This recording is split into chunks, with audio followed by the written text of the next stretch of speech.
안녕하세요. 날씨아재 반기성 TV입니다. 오늘은 2080년대에 가면 서울은 살기 힘든 폭염 도시가 될 것이다 로 이야기해 보겠습니다.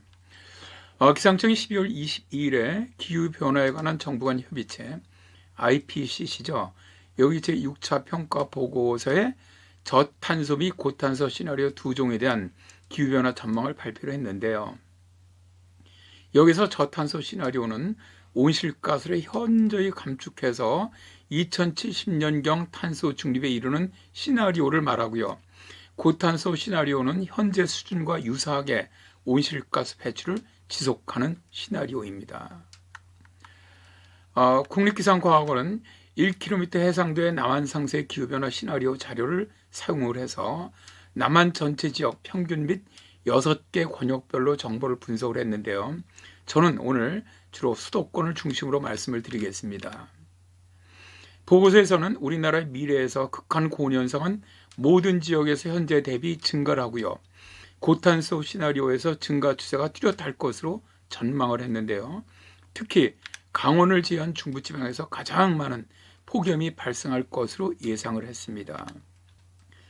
고탄소 시나리오의 경우 21세기 전반기, 그러니까 2021년에서 2040년에 현재는 이제 2000년에서 2019년을 기준으로 해갖고 여기 대비 1.5도 상승을 하고요. 21세기 후반기 2081년에서 2100년에 가면 6.3도 상승할 것으로 예상을 했고요.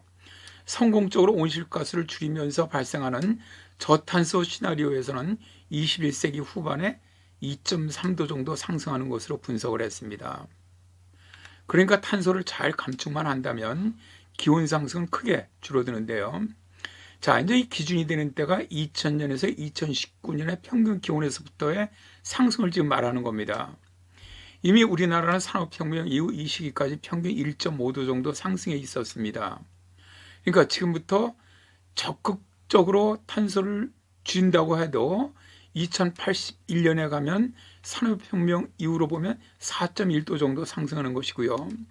지금처럼 온실가스를 그냥 계속 똑같이 비슷하게 배출할 경우에는 무려 7.8도가 상승하게 되는 겁니다. 자, 지금부터 한 약 6천만 년 전에 에오세 때죠.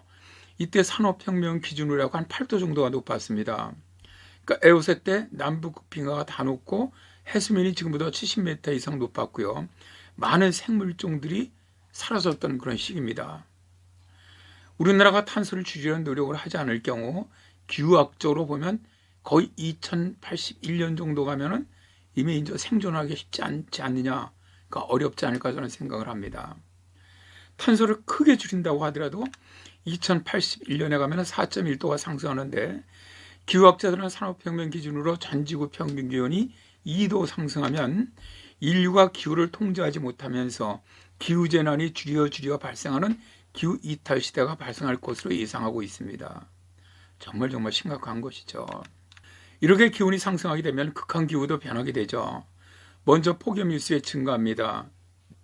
수도권의 경우 현재 1년간 폭염이 발생하는 일수가 한 7.8일 정도입니다.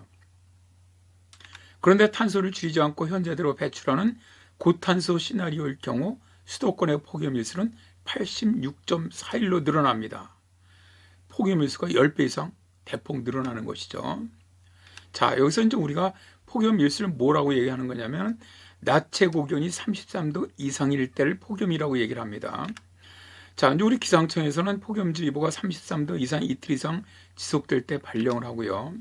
35도 이상 이틀 이상 지속될 때 폭염 경보를 발령을 합니다.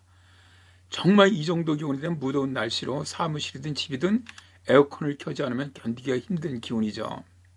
또 낮에 이렇게 기온이 크게 올라가면 밤에도 기온이 떨어지지 않는 열대야도 발생을 하는데요.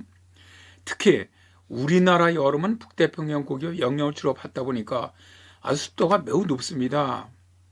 그러니까 다른 나라 건조하고 기온 높은 나라하고 틀립니다. 그러니까 사람에게 영향을 많이 주는 열지수가 아주 매우 높은 나라죠.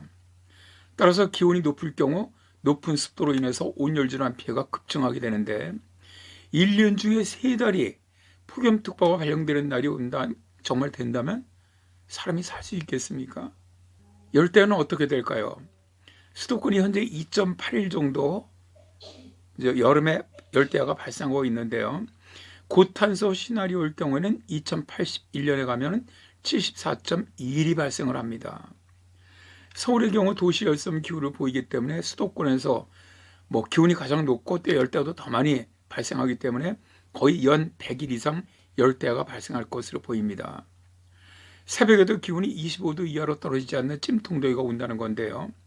또 사실 새벽 기온이 30도 이상의 수포 열대야도 자주 발생할 것으로 저는 봅니다. 당연히 기온이 상승하니까 여름은 길어지고 겨울은 짧아집니다. 표에서 보는 바와 같이 고탄소 시나리오의 경우 2081년에 가면 여름은 현재 97일에서 170일로 무려 73일이 증가합니다. 그러니까 우리가 1년에 6달 정도 반이 여름이 지속된다는 것이고요. 겨울은 현재 107일에서 2081년에 가면 39일로 무려 68일이 줄어듭니다. 그러니까 여름 6달, 겨울 약 한 달 정도 된다는 겁니다. 봄과 가을도 세기말에 가면 지금부터 줄어듭니다. 국립기상과학원이 작년 1월 18일에 발표했던 기후 전망보다는 아주 약간 정도 희망적으로 분석을 했습니다만 앞에서 말씀드린 것과 마찬가지로 우리가 온실가스를 줄이려는 노력을 게을리한다면 우리 후손들이 엄청난 기후재난 속에 살 수밖에 없게 됩니다. 기후변화를 저지하기 노력에 우리 모두 동참했으면 좋겠습니다. 감사합니다.